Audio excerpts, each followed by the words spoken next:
Son las 10 de la noche y es la hora de opinar. Hoy comienza la semana y como todos los lunes tendremos nuestra mesa de debate con Héctor Aguilar Camín, Jorge Castañeda y Javier Tello para discutir dos temas muy polémicos. Primero arrancaremos con un examen sobre los cambios al gabinete anunciados por el presidente Enrique Peña Nieto la semana pasada. Y luego hablaremos de las enormes dificultades que enfrentan las presidencias de otros dos países latinoamericanos. Me refiero a Brasil y Venezuela, que es aquí en Foro TV que ya comenzó la hora de opinar.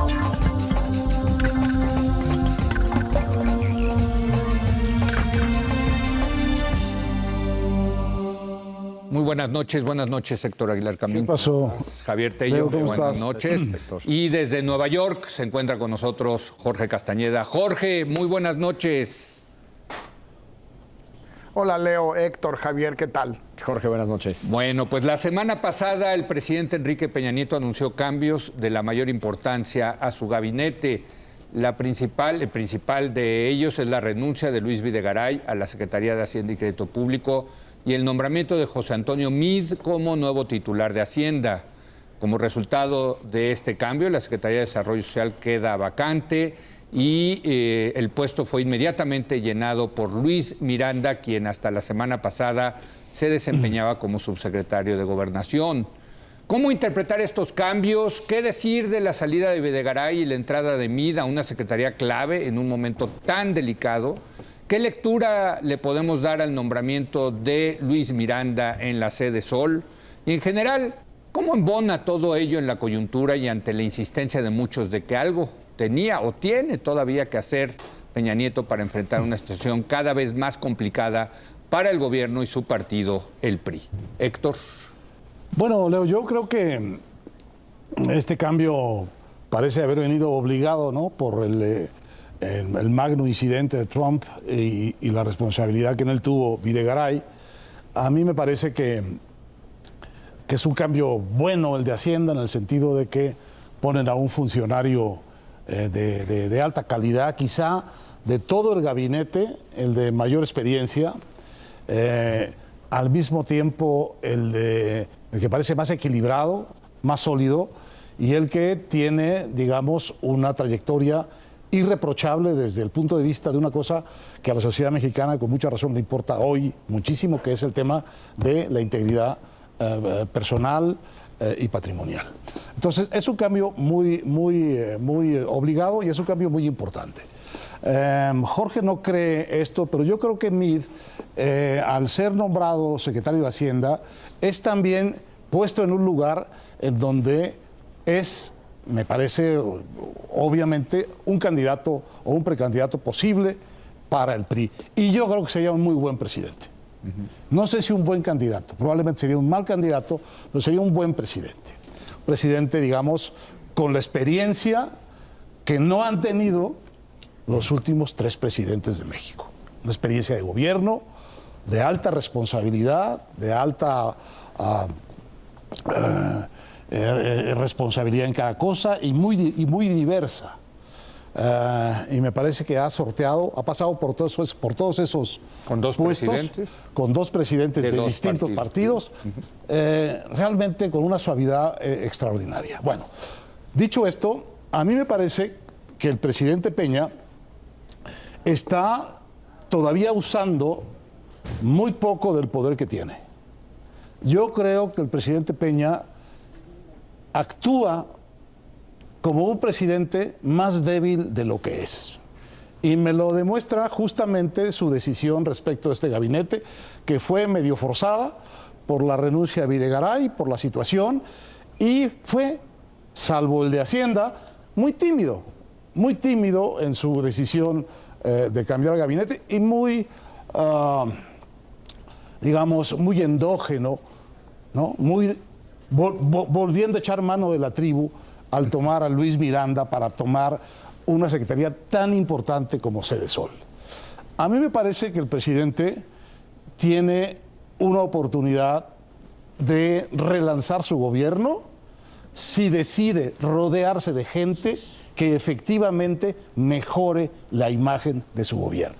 Tiene una enorme cantidad todos, una buena parte del gabinete que realmente no le aporta nada al gobierno del presidente y parte de ella le aporta desprestigio, como el secretario de Comunicaciones.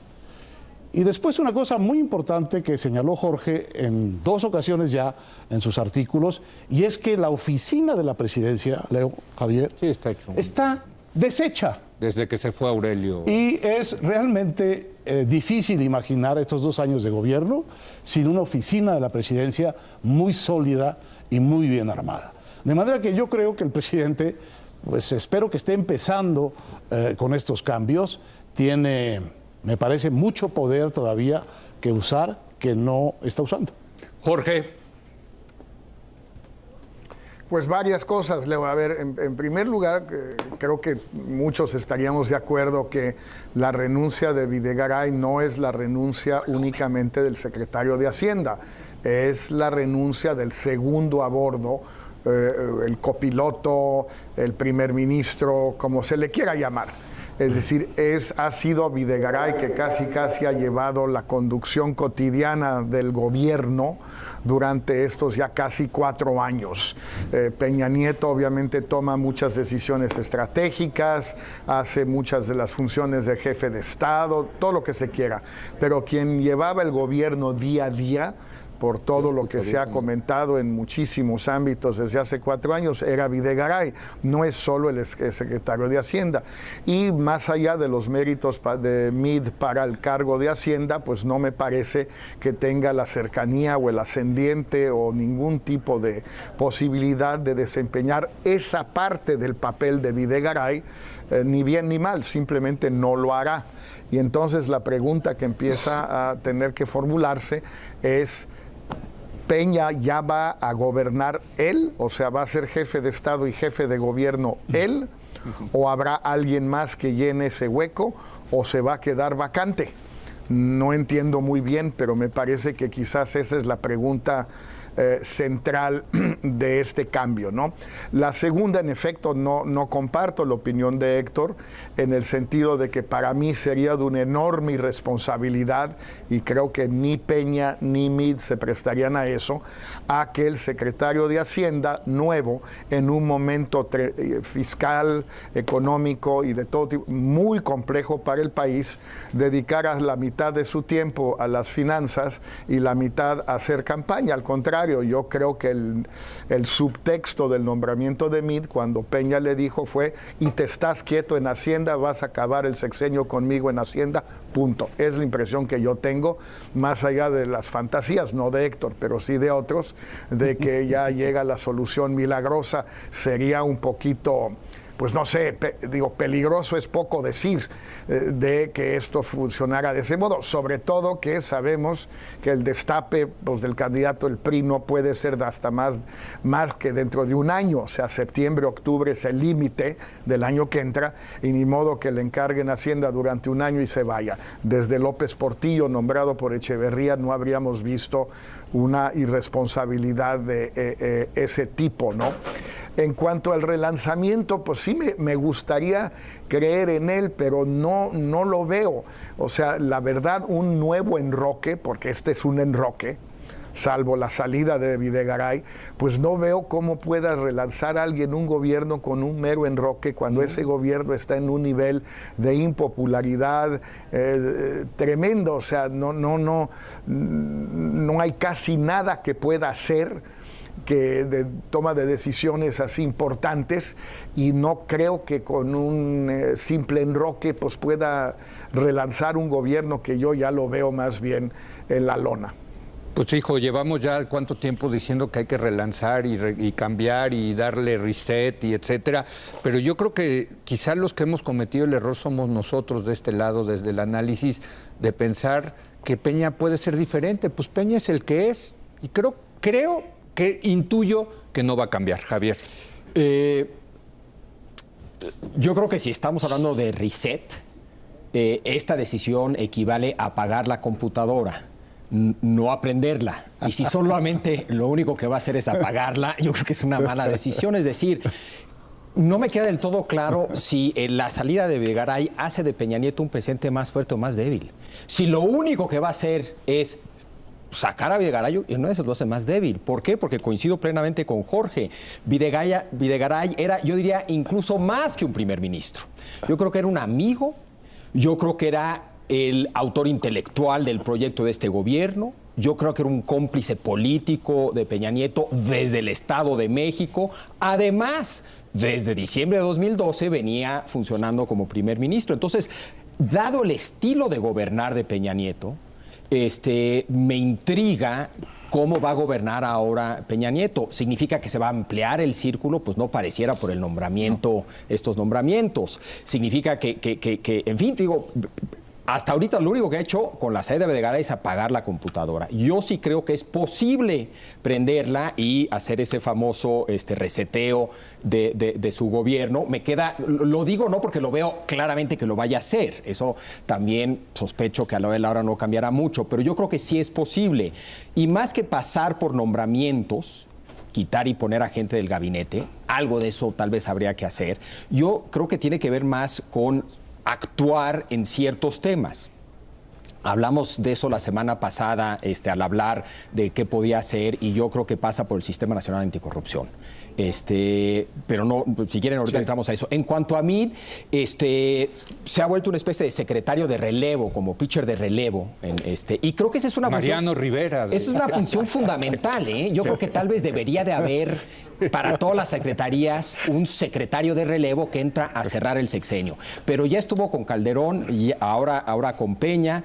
En una de esas yo lo veo el más probable de transitar a un gabinete de López Obrador. Entonces ya dentro de otros 8 años puede ser el candidato de la unidad total y absoluta a la presidencia. Es sin lugar a duda un hombre sumamente competente, que tiene, creo que, el respeto de todos, etcétera, etcétera, etcétera, ¿no?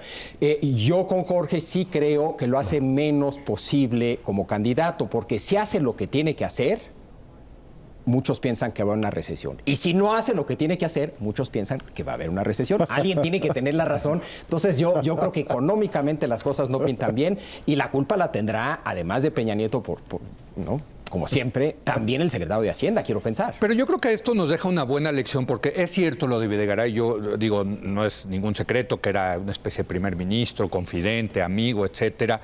Pero eso yo lo he sostenido desde el principio, lo hizo un muy mal secretario de Hacienda, porque es mi opinión que los digamos, indicadores hacendarios que deja Videgaray son muy malos, tanto en el tema económico, del crecimiento económico, pero sobre todo en las finanzas públicas.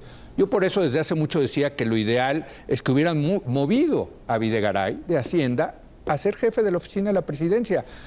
Yo no entiendo por qué los presidentes en México se rehúsan a utilizar la figura del Chief of Staff. Unos lo han tenido, ¿no? La han tenido, sí, claro. Bueno, desde luego la tuvo Salinas con Córdoba, la tuvo Ernesto Zedillo con Liévano, ¿no? Aurelio Nuño lo fue. Lo tuvo muy bien Calderón el primer año, que fue de lo mejor con Muriño, y luego lo movió a la Secretaría de Gobernación. En fin, creo que esa ficha es muy importante. A mí, digo, ahora se va Videgaray, ¿no? ¿Y qué queda, Héctor? Bueno, queda la computadora apagada, como dice Javier. Es decir, queda un gobierno más débil, lo ha dicho muy bien Jorge en un artículo, diciendo, bueno, ¿y ahora qué hacemos? ¿Cómo llenamos este hueco? Bueno, mi punto de vista es que el presidente tiene poder para llenar ese hueco. Yo no estoy apostando que lo va a utilizar, pero me parece que está lejos de ser un presidente que está ya derrotado, echado. Si está ahí es de alguna manera porque así se siente él y porque cree que no puede hacer nada más. Puede hacer muchísimo, muchísimo. Tiene más poder él, así como está de disminuido, que cualquiera de sus adversarios, que cualquier otro actor político presente en el país. Puede cambiar a su gabinete y traer gente de prestigio, no a los amigos, a los leales, que luego al final son tan leales que no te dicen ni siquiera bien cuando te estás equivocando y acaban induciéndote a unas equivocaciones mayores, sino a un gabinete de personajes con trayecto, con peso, con experiencia, del tamaño de este país, no pido más que eso. No necesariamente, por cierto, del PRI, no necesariamente compartido. Hay una enorme cantidad de espacios obvios que no están siendo llenados. El secretario de la Función Pública. ¿Cuánto tiempo llevan decidiendo el secretario de la Función Pública? Que porque lo tiene que hacer el Congreso, naturalmente que lo tiene que hacer el Congreso, pero si el presidente no está empujándolos, se pueden tardar todo el año entrante. Bueno, un nombramiento de un secretario de la Función Pública creíble, sólido, no gubernamental, no del grupito, no de la tribu, sino de la sociedad, le daría un pequeño respiro. Y el cambio de cinco secretarios de Estado serios, importantes, decisivos, más la conformación de su oficina, de la presidencia, creíble, estable y sólida para él, bueno, tendrías un gobierno distinto. Pero no digo que se va a levantar de ahí a las aprobaciones del 100%, digo nada más que va a parecer menos débil y menos disminuido de lo que está. Pero Héctor, claramente... O de lo que parece. Claramente, si nos vamos a los hechos, él no lo está leyendo así. Bueno, él no lo está percibiendo así. Digo, yo no puedo decir cómo lo lee él. Yo digo por eso, pero ¿cómo lo leo yo? Yo creo que él pues, quizás es más optimista de lo que está ocurriendo, quizás... Bueno. No sé, habría que preguntárselo. Lo que pasa es que es difícil preguntárselo, porque tampoco, digamos, sale al público, ¿no? Y la otra cosa que debería hacer es nombrar... El silencio de los pinos, nombrar por fin un vocero en el sentido de una gente que le dé la cara al público y que le conteste. Y les explique. A los periodistas lo que los periodistas les quieren preguntar. Bueno, me parece que todo eso puede... A ver, son poderes... que tiene el presidente. Totalmente. Que no están siendo utilizados. No dependen del Congreso o de otro actor. Jorge.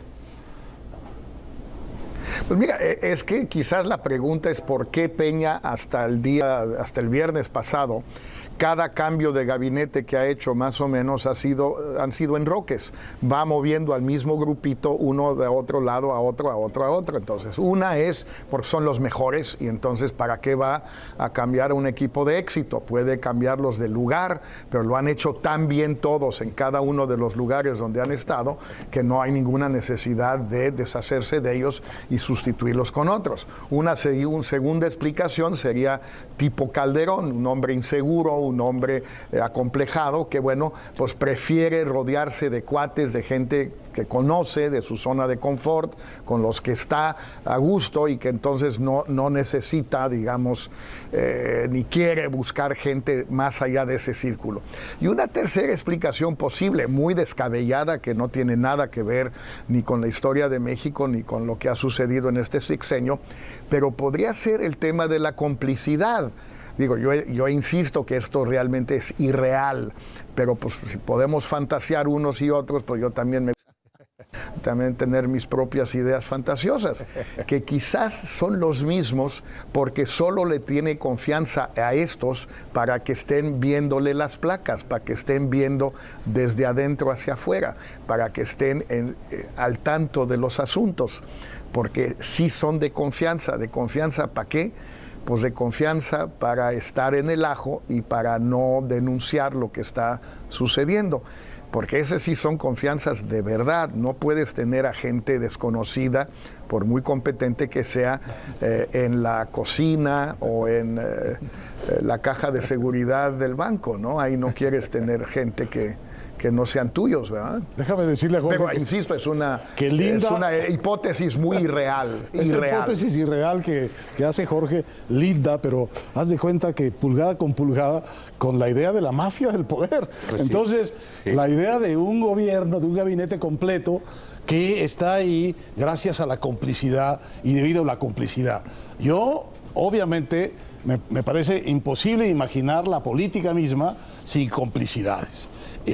Me cuesta más trabajo con la política mexicana, que es una política tan distinta de la que hemos visto en otras partes del mundo, pero en general la política... Siempre hay, claro. Ahora, que todos los que están ahí porque son cómplices, pues es una manera más elegante, más refinada de plantear la misma hipótesis de López Obrador de que no es un gobierno, sino es la mafia de la complicidad. Ahora no es demasiado. Tenemos que hacer una breve pausa, pero porque esto se puede poner muy mal y de hecho el autor de la tesis de la mafia del poder dice que, oigan, ya tampoco le tiren tanto a Peña Nieto porque no quiere que lo derrumben. No quiere que llegar con una casa en escombros, ¿no? Porque él ya se hace presidente. Pero yo creo que hagamos una pausa, Javier, si te parece, y regresamos a analizar este ambiente que se está viviendo en donde incluso ya hay pedidos muy serios, va a haber una manifestación de que renuncie el presidente, lo cual, por cierto, es una barbaridad. No se dan cuenta de lo que eso significaría. Digo, entre otras cosas, que Osorio Chong sería el próximo presidente de México. Yo creo que es una finta. Pero, en fin, pero regresamos, si te parece, a cómo se puede poner esto después de los cambios del gabinete del presidente Peña Nieto, que es aquí en Foro TV, que continúa la hora de opinar.